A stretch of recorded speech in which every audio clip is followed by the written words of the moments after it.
रामकृष्ण हरी माऊली. संत वचनामृत या आध्यात्मिक विचारांच्या जो काही ठेवा आहे त्या ठेव्याचं आध्यात्मिक विचारांचं देवाणघेवाण करण्यासाठीचा जो मंच आहे या चॅनलमध्ये आपल्या सगळ्यांचं मनपूर्वक स्वागत. ज्या कोणी अजूनही या चॅनलला सबस्क्राईब ज्यांनी केलेलं नसेल त्या सगळ्यांना विनंती आहे की त्यांनी या चॅनलला आपल्या सबस्क्राईब करावं, व्हिडिओला लाईक करावे, शेअर करावे आणि योग्य अशा कमेंट्ससुद्धा कराव्यात. आज आपण पाहणार आहोत या श्रीमद भगवद्गीतेतील अध्याय क्रमांक 3 श्लोक क्रमांक 10. भगवंत अर्जुनाला सांगतायत, काय बोलतायत, एक गोष्ट सांगतायत ब्रह्मदेवाची, आणि ब्रह्मदेवाची गोष्ट सांगत असताना काय उदाहरण देत आहेत किंवा कोणती गोष्ट भगवंत सांगतायत ऐका. सहयज्ञाः प्रजाः सृष्ट्वा पुरोवाच प्रजापतिः अनेन प्रसविष्यं विश्वधमेश वो अस्तित्व कामधुकः. पूर्वी जो ब्रह्मदेव आहे तो यज्ञ हवन यज्ञासह वर्तमान प्रजा उत्पन्न करू लागला होता आणि या यज्ञाच्या योगाने आपली अभिवृद्धी करून घ्या, म्हणजे तुमच्या इष्टकामना ज्या आहेत, मनातल्या ज्या काही इच्छा आहेत त्या पूर्ण होतील, अशा प्रकारे एक प्रकारचं वरदान ब्रह्मदेवाने या प्रजेला दिलं होतं.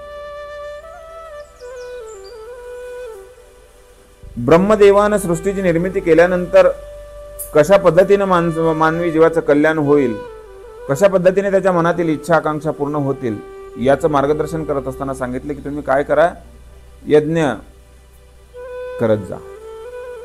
आणि तोही यज्ञ जो आहे तो नित्य यज्ञ जर असेल, स्वधर्म यज्ञ जर असेल करत, तर मग काय बघायची काही आवश्यकताच राहणार नाही, कसल्याही प्रकारची अडचण सुद्धा माणसाला येणार नाही. आणि सृष्टीची निर्मिती झाल्यानंतर सृष्टीच्या चराचरामधील सगळे लोक ब्रह्मदेवाला शरण गेले आणि ब्रह्मदेवाला जाऊन त्यावेळेस ब्रह्मदेवाला विनंती केलेली आहे. काय विनंती केली माऊली ज्ञानोबा आहे त्याचं वर्णन करतायत. ते वेळी प्रजी विनविला ब्रह्मा देवा काय आश्रयो येथ आम्हा तव म्हणे तो कमळ जन्मा भूता प्रती तुम्ही तुम्हा वर्ण विशेष वशे आम्ही हा स्वधर्म विहिलासे या ते उपासा मग आपैसे पुरती काम. याची नित्य स्वधर्म जो आहे त्याची नित्य उपासना जर तुम्ही केली तर तुम्हाला दुसरं कुठलंही कर्म करण्याची, काम करण्याची गरज राहणार नाही. दुसरं काहीच करायची गरज नाही, फक्त स्वधर्म माणसानं स्वधर्माचं आचरण करावं. आणि हे जर तुम्ही स्वधर्म करत असाल आणि इतर क्रिया जर तुम्ही नाही करत असाल तरी सुद्धा तुम्हाला जे इच्छित आहे ते मिळाल्याशिवाय राहणार नाही. आणि त्याचं उदाहरण देत असताना माऊली ज्ञानोबराने फार सुंदर पद्धतीने वर्णन केलेलं आहे. तुम्ही व्रत नियमू न करावे शरीराते न पिडावे दुरी केही न वचावे तीर्थासिगा योगादिके साधने साकांक्ष आराधने मंत्र यंत्र विधाने झनी करा. आणि त्याच्याही पुढे जाऊन बघा ना ब्रह्मदेवानं काय सांगितलं होतं. देवतांतरान भजावे हे सर्वता काही न करावे तुम्ही स्वधर्म यज्ञी यजावे अनायासे. स्वधर्म यज्ञ म्हणजे जे स्वतःचं कर्म आहे ते कर्म जरी मनुष्य आपल्या दैनंदिन जीवनामध्ये करत गेला तरी सुद्धा त्याला त्याच्या मनातील सगळ्या इच्छा आकांक्षा पूर्ण होतात, त्याला भगवत प्राप्ती होऊ शकते.